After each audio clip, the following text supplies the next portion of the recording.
قربانی کو سننے سے بدل دے. تم کرو تمہارا بیٹا کا حکم دیتے ہیں اللہ کیا تم کر سکتے تھے؟ نہیں کر سکتے تھے. حضور سے کسی نے پوچھا یا رسول اللہ یہ قربانیاں کیا ہے؟ تو حضور صلی اللہ تعالیٰ علیہ وآلہ وسلم نے فرمایا یہ تمہارے باپ ابراہیم علیہ السلام کی سنت ہے. حضرات گرامی قربانی کے بدلے میں کیا ثواب ملے گا؟ قربانی کے جانور کا خون کا خطرہ زمین پر گرنے سے پہلے اس کی بخشش ہو جائے گی. اتنی بڑی فضیلت ہے قربانی کی. اور یہاں تک حضور فرماتے ہیں کہ قربانی کے جانور کے ہر بال کے بدلے میں اسے نیکیاں ملنے والی ہے. یہ قربانیاں کے جانور قیامت کے دن میدان محشر میں پلسرات کی سواری ہوگی. آج کل لوگ بہت سارے تنظیمیں سے تیار ہو گئی کہ قربانی پورے خاندان کی طرف سے ایک دو ہو جاتا ہے اور وہ بولنے والا تیار ہو گئی. بعض لوگ بولتے ہیں قربانیاں ویسٹ کیوں کرتی، پیسے کسی غریب کو دو، صدقہ دو، خیرات کرو یا شادیاں کرو بولتے ہیں. یاد رکھو عید کے دن کے صبح صادق سے لے کر 10، 11، 12 تاریخ کے مغرب سے پہلے یہ 3 دن خون بہانے کے دن ہے. حضور صلی اللہ تعالیٰ علیہ وآلہ وسلم فرماتے ہیں ان 3 دنوں میں اللہ تبارک و تعالیٰ کو قربانیوں سے زیادہ یعنی جانوروں کے خون بہانے سے زیادہ کوئی عمل محبوب نہیں. صحابہ نے پوچھا یا رسول اللہ کیا سکھاتا جہاد بھی محبوب نہیں ہے؟ تو حضور صلی اللہ علیہ وسلم بولتے ہیں جہاد بھی نہیں. اگر وہ مال لے کر جہاد تو جائے اور اگر وہ واپس نہ آئے یعنی وہ بھی قربان ہو جائے اور اس کا مال بھی قربان ہو جائے. یہ قربانی کا مقام ہے. اس سے لوگ عموماً دور ہوتے جا رہے ہیں. حضرات گرامی جو صاحب نصاب ہے، مالک نصاب ہے، اس پر قربانی واجب ہے.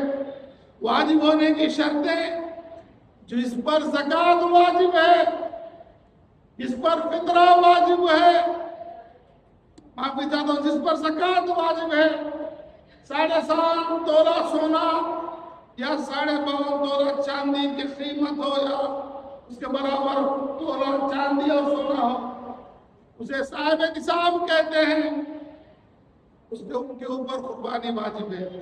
اگر مثال کے طور پر گھر میں ایک میاں ہے، ایک بیوی ہے، اگر شوہر صاحب نصاب ہے تو وہ اس کی طرف سے قربانی، بیوی کے پاس اتنا سونا ہے 7.5 تولے سے زیادہ یا 52 تولے سے، 1 کلو چاندی 2 لاکھ روپے، 2 لاکھ روپے جس کے گھر میں نہیں، 52.5 تولے چاندی سے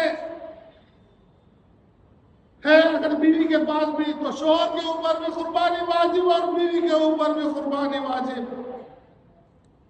بعض لوگوں کا یہ کہنا پورے خاندان کی طرف سے یہ ہے کہ بہت بڑی غلط بات ہے، ان کے پاس کوئی ثبوت نہیں. بلکہ حضور صلی اللہ علیہ وسلم فرماتے ہیں قربانی کا جانور کوٹلا، دمبا، مینڈا، بکری، چھیلی یہ سب اسی کے تحت آتے ہیں. گائے بھی آتی ہے اور اونٹ بھی آتے ہیں. جنگلی جانور قربانی کے نہیں، قربانی کے لیے اجازت نہیں ہے. تو حضرات گرامی دمبا، کوٹلا، ان کا مثل 1 سال کا کم سے کم ہونا چاہیے. ان میں کوئی خرابی نہیں ہونی چاہیے. لنگڑا، کانا، بیمار، دانتا جھڑ گئے سو، کانا جھڑ گئے سو، ان کے خوشیاں کاٹے سو، ایسے جانورہ نہیں ہونا چاہیے. کم سے کم 1 سال کا ہونا چاہیے. اگر بالفرض سمجھ لیجئے کوئی 7-8 مہینے کا پوٹلا ہے لیکن 1 سال کے پوٹلے سے اچھا طرح نظر آتا ہے تو ایسی صورت میں قربانی ہو جائے گی. اب بیل اس کی مثال، گائے کم سے کم 3 سال، اونٹ کا عمر 5 سال. اب ہندوستان میں گائے کا مسئلہ چلتا ہے تو بہتر ہے گائے سے دور ہو جاؤ، بھینس میں تمہیں قربانی کرنے کی کوشش کروں. یہ ایک شخص کے لیے یہ ایک دمبا، ایک کوٹا، ایک چھیلی، لیکن یہ جو بھینس ہو یا اونٹ ہو اس میں 7 حصے آتے ہیں، حصوں کی قربانی کر سکتے ہیں. حضرات گرامی، یہ قربانی کے جانوروں کے مسائل مختصر میں نے آپ کے سامنے رکھ دیا. تو حضرات میں بتا رہا تھا ماہ ذی الحجہ کی فضیلت کا. اسی مہینے کے 14 تاریخ کو حضرت علی رضی اللہ تعالیٰ نے نماز کی حالت میں اپنے انگوٹھی کو صدقہ کیا، خیرات کیا. اور اسی مہینے کی 12ویں تاریخ کو حضور صلی اللہ علیہ وسلم نے اعلان کیا علی اور میں بھائی ہیں، دنیا میں بھی علی میرا بھائی ہے اور آخرت میں بھی میرا بھائی ہے. اور اسی مہینے کے 26 تاریخ کو داؤد علیہ السلام پر استغفار نازل ہوا. اس لیے اس مہینے میں زیادہ سے زیادہ تسبیح، تکبیر، تحلیل، استغفار پڑھنا چاہیے.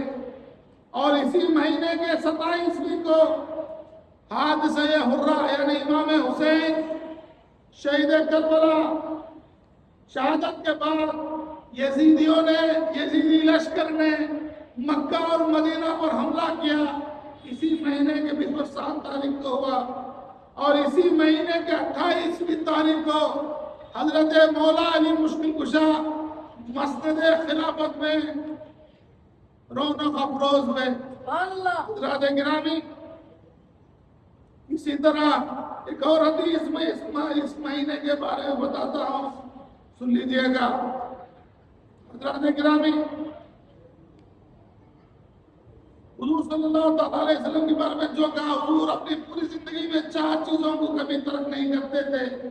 مشکات شریف کی حدیث ہے، وہ یہ ہے کہ عاشورے کا روزہ، ذی الحجہ کے پہلے 9 دن کے روزے، ہر ماہ کے ایام بیض کے روزے، اور نماز فجر کے پہلے 2 رکعت سنت حضور صلی اللہ علیہ وسلم نے کبھی ترک نہیں کی.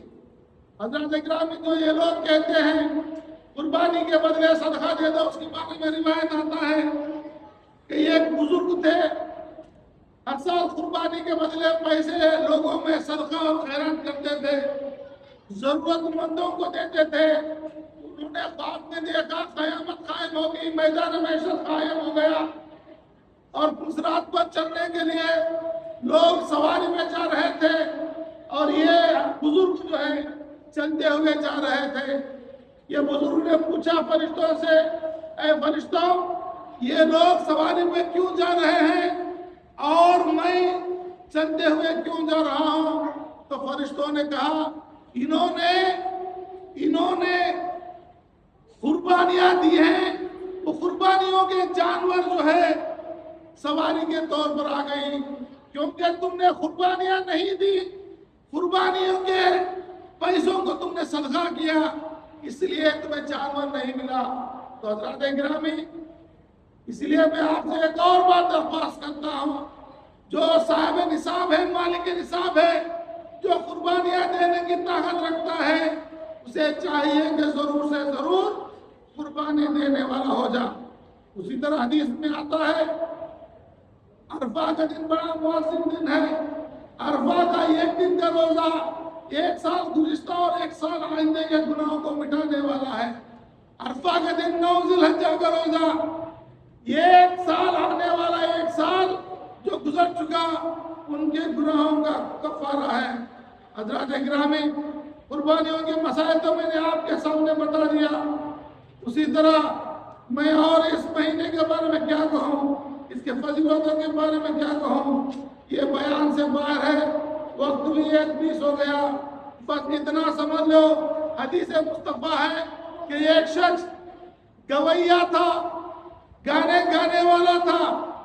حضور صلی اللہ علیہ وسلم کے زمانے میں حضور نے دیکھا جیسے ہی حج کا مہینہ آ جاتا تھا، وہ شخص پہلے حج کے مہینے سے لے کر 9 تاریخ تک روزے رکھتا تھا.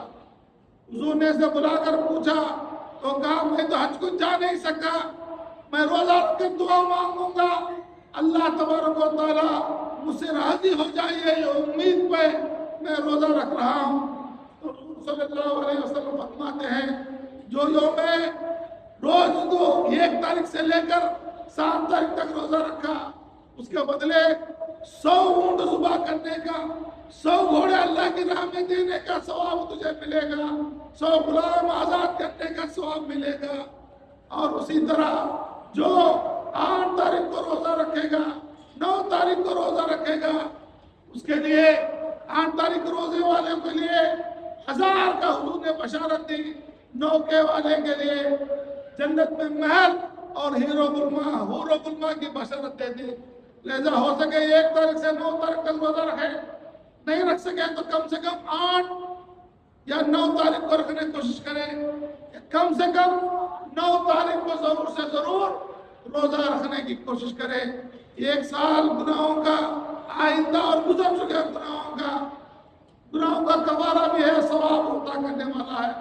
حضرات اکرام انشاءاللہ تبارک و تعالی آنے والے جمعرات کو عید الاضحیٰ کی نماز بقرعید کی نماز دربار غفاریہ میں 10 تاریخ کو 10 بجے ہوگی اور جمعہ کے دن انشاءاللہ تبارک و تعالی ہمارے پیر و مرشد زید شاہ قادری رضوان اللہ علیہ رحمہ حضرت کی برسی شریف جو ہے 11 ذی الحجہ عید کے دوسرے دن ہوگی تمام حضرات کو عید کی بہت بہت مبارکباد ہے اور برسی شریف کی میں دعوت